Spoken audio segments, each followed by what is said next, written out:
Let's see. Microsoft plans to expand the Xbox Game Pass and merge PC Game Pass with another tier. More third-party service bundles may be on the way. What is this, Ron? Oh yeah, sorry. Let me I was briefly looking at this much earlier today. Basically they are it's kind of an expansion but also a merging of a lot of different tiers. Windows Central can corroborate while the free Xbox Cloud Gaming won't be a new Game Pass tier, sources tell me Microsoft's in the early stages of exploring ways to expand the lineup. Basically, they're just wanting to... Because you know what I have a feeling, Rhett? A lot of people stop paying for the $30 a month. So they're making a cheaper tier? Or they're trying to make it more enticing.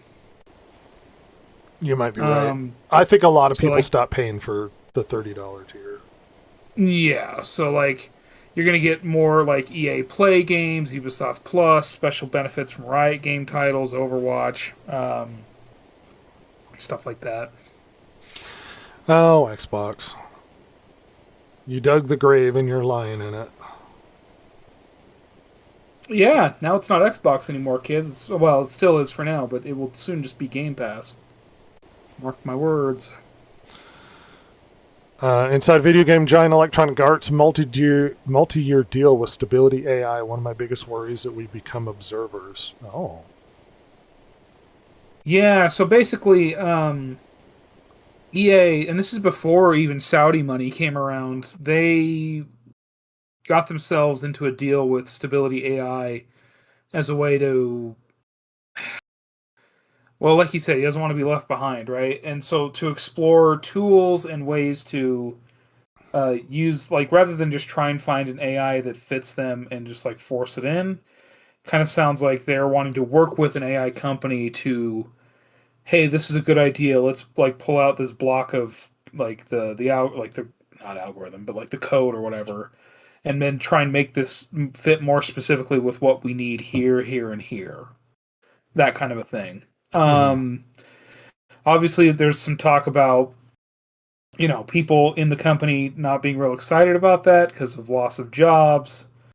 Of course, the Stability AI CEO as well as EA's are talking about how, like, well, no, like there may be an initial contraction, but the jobs will be somewhere within the industry, just not where they were taken over by AI, is basically what he's saying.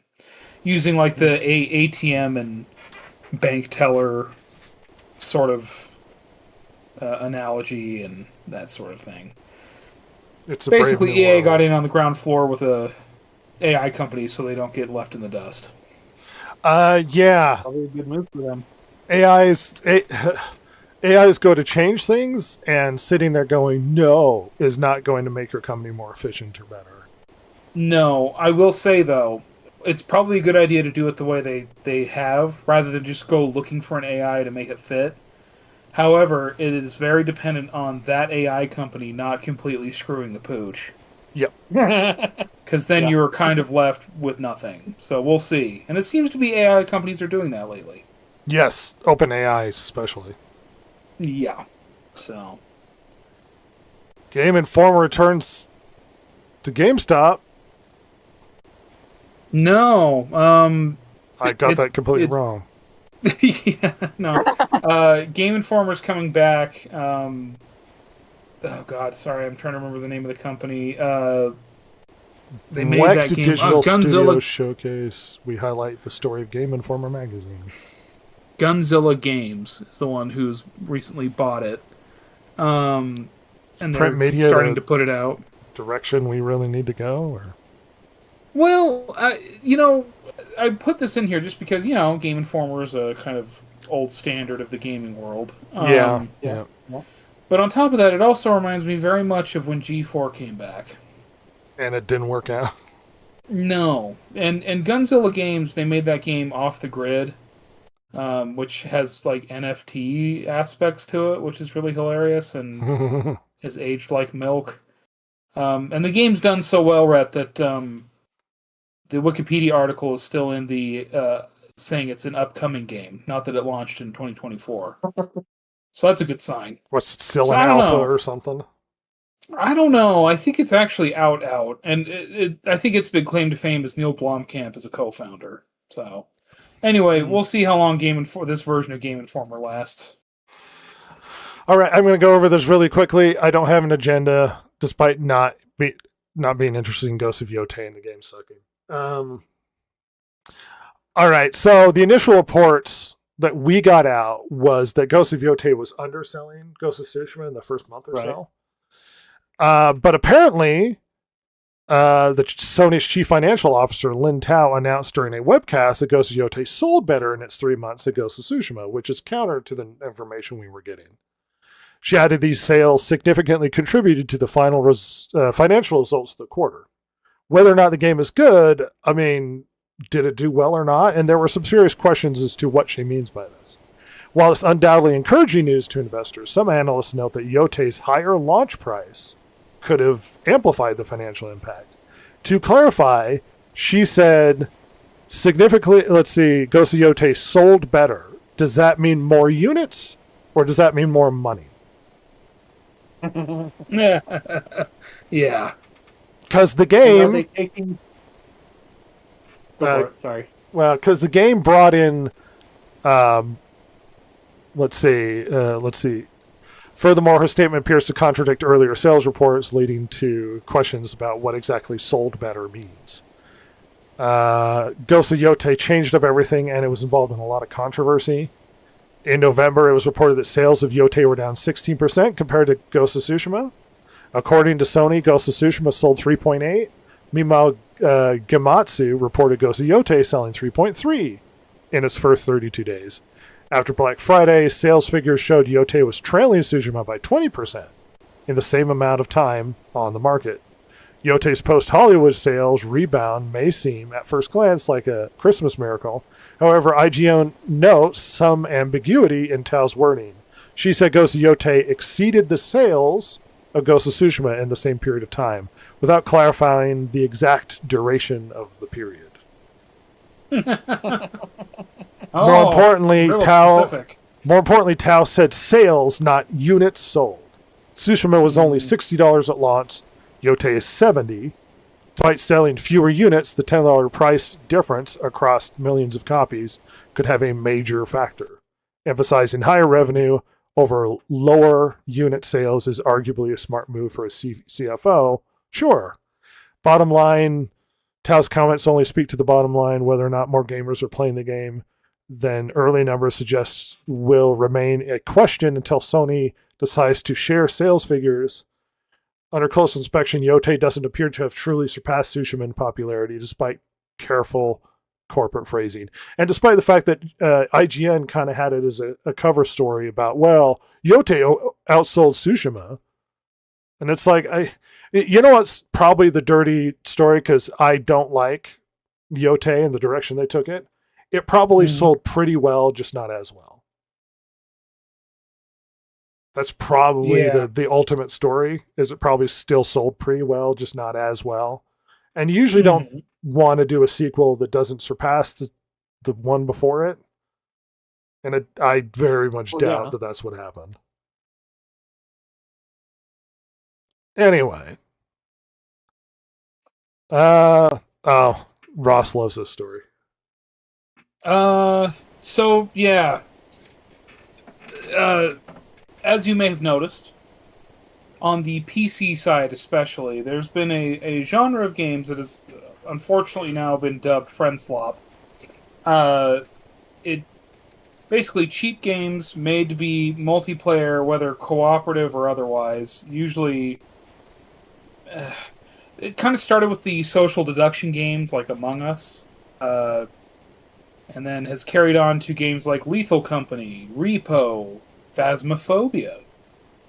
These sort of less expensive, like cheaply made, cheaper to buy, like graphics that are just good enough to get the point across.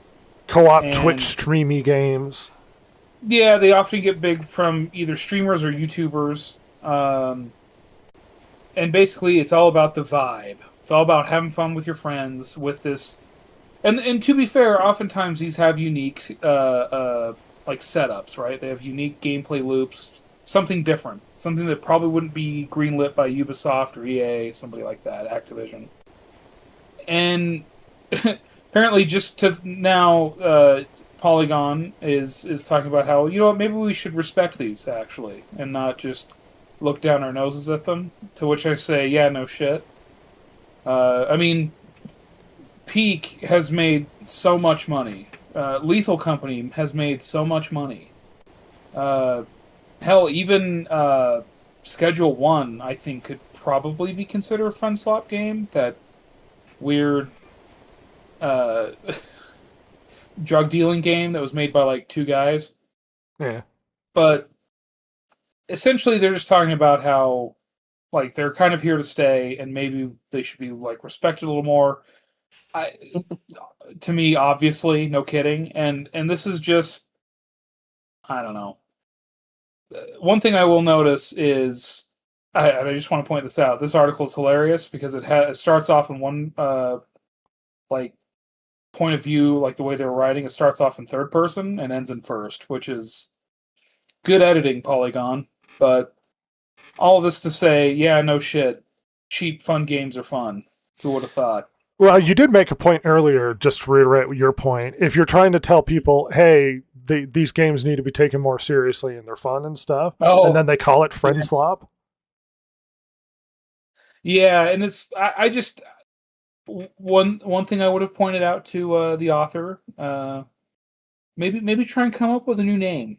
Just a thought, just to point, hey, let's not call him that. Let's call him this, because especially right now, the term slop has really negative implications because it usually means AI. So don't use that. We can come up with something better. Shifting on, yes, the Masters of the Universe director said he's really happy with Jared Leto's performance as toxic masculinity villain Skeletor. Great. Good sign. It's a good sign. Love that. Went from interesting to, oh god. Baldur's Gate 3 is getting a canon TV sequel from The Last of Us showrunner Craig Mazin. Oh. No. Original devs Larian Studios have no involvement. Yeah. No! Mark of the Beast. Mark of the Beast. That game did extremely well, and Yeah. apparently had a very good story and all that. If Larian isn't even touching it, oh my gosh, this is gonna go badly.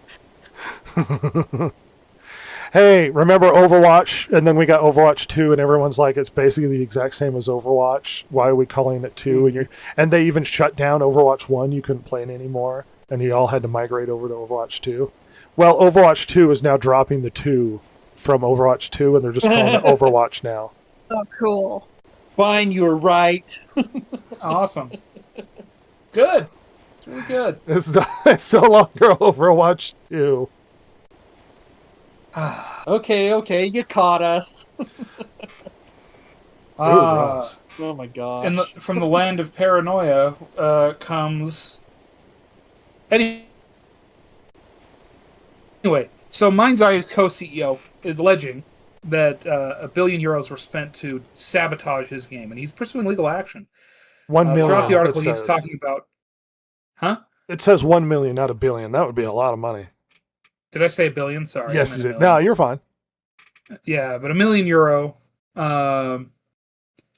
And That's why it didn't work. So, well, here's the thing. So this comes from kind of almost leaked insider meetings. Almost so it's not the best look to be taught. But anyway, it's interesting to talk about for us, not to because we're not reporters. But the meeting took place late January, and was. Basically, he's alleged a very big American company, but it's not the one you're thinking of, was involved in this smear campaign with a budget of over €1 million. And he's alleging that they paid UK-based Ritual Network. He claims they're a bunch of gangsters. There's also, like, he alleges that there were several influencers, including one named Cyberboy, who was sent a cease and desist by Gerhard via Discord, so hilarious. Cyberboy has a 3 lot journalists. of influence on my opinions when it comes to games. Oh, yeah, so much so I've never heard of him. Yeah, this is the first time I've heard of Cyberboy, but he directs me in the way I should have opinions. And in fact, he's the one that gives our talking points and marching orders when it comes to video game opinions. Absolutely, yeah. I'm looking forward to the check clearing. Yeah. But he's also alleging 3 journalists and some of his own. His company's called. This company is Build a Rocket Boy. Some of his own employees, that they were all paid to harm MindsEye and to harm their reputation. These are crazy allegations. Ritual Network has come out and said, like, yeah, we're a creator supporter platform, but we're not involved in this matter, so we don't know what you're talking about. When Insider Gaming got more specific about the allegations made, he's like, they replied with a very classy reply, in my opinion. We don't comment on leaked internal communications. Sadly, we do have evidence that there has been a coordinated campaign to purposely and maliciously damage Build a Rocket Boy's reputation and undermine confidence in MindsEye. We are working with our legal team and taking steps to address this. So basically saying, like, yeah, no, but there's been a problem. So it's just really weird. Like, so it's almost like, did somebody go rogue at Ritual Network and take money that they didn't tell the bosses? Yeah. Like, what's going on there? This seems like it would be a fun, like, hour-long deep dive YouTube video to find out what the heck is going on over it. I hope, if this goes to court, I hope it gets made public. If they're going to settle out of court is the fucking problem. Inevitably. That's always how this shit goes. But my God, the story here is amazing. Because it gets better, Rhett. The paranoia is so nuts, and I'm calling it that because this is crazy. They're tracking their employees with a cybersecurity software called TerraMind. Which is hilarious for a company that made a cyberpunk dystopia game to do this to their employees. And it monitors their like user activity, and including their keystrokes and screen behavior. And it wasn't this wasn't even brought up to them at all, like that there was even going to be enhanced cybersecurity. It just, they came back to work one day and it was there. And people are not happy. And he goes on to say, like, look, 99.9% of us, it's not us, but that 0.1%, we got to find that problem. And so for the next 90 days, it's going to be absolutely critical. And like, oh, I don't know. To me, it just sounds like, because here's the thing. I didn't follow this game super closely, but I remember when it came out, and I've seen clips of it. The thing I remember the most is that it looked buggy and unfinished. So, which to me leads he's claiming that people inside the house, as it were, are doing it. Now that's really interesting, and I hope that we get the full truth out of that. Because if somebody was getting paid to sabotage like code and the polish of this game, absolutely insane, hilarious. That is insane. I mean, yes. That's a level of corporate sabotage I've never heard of. Who would care about this game that much? Well, exactly, because I think it's former Rockstar people that went and made this. I don't know about the dev level, but the co-founder level. Like former bigwigs at Rockstar, like pretty high. You really think Rockstar devs. cares whether or not this game does okay? Well, see, here's the thing, and that's why he said, I think, this is why I think he said, and not the one you're thinking of, Okay. because the one you think of is Rockstar. So then it goes, well, then who the hell is it? Dude, the whole thing is insane and smacks of It's paranoia. Bungie Studio. Or not Bungie. Halo Studio. Oh, the yeah, ones that did probably. Yeah, well, they are, they are Top evil competitor. incarnate, so it makes sense. Anyway, I just thought it was a very hilarious and bizarre article to read. That is really weird. It's very strange, but the implications are really interesting, and I want to say that like it'll be really fun to see what comes of this, but the sad reality is, as all this stuff, it will not go to court for us to get the public stuff. Like, it's going to be settled out of court. We'll never know the full truth. I guarantee it. And that annoys me because I want to know. Oh man, I love thing stuff is like that this. Yeah. The thing is if he actually had stuff, you'd think he would be talking more about it rather than just this, Well, cloak I and think they're dagger pursuing type. legal action. And I think he's collecting Yeah. evidence as we speak. Hence the cybersecurity tracking your team's stuff. It's nuts. Remember when Elon Musk had somebody leaking internal emails Mm-hmm. and how they were able to figure out who it was? I don't remember how they figured it out. No. Well, so each of the emails, what they did is when they sent out this email memos or whatever, every single person got a slightly different edited email. Right. One had a different space, one had a different whatever, so that they were all slightly unique, so they knew exactly who leaked it, because the one that got sent out was the one that had specifically been sent to them and formatted specifically in a different way. Oh, that's great. Yeah, it was real clever. Yep. And it's like, oh yeah, they figured out who you were and they were let go immediately. Yeah, immediate firing. Oh, goodness.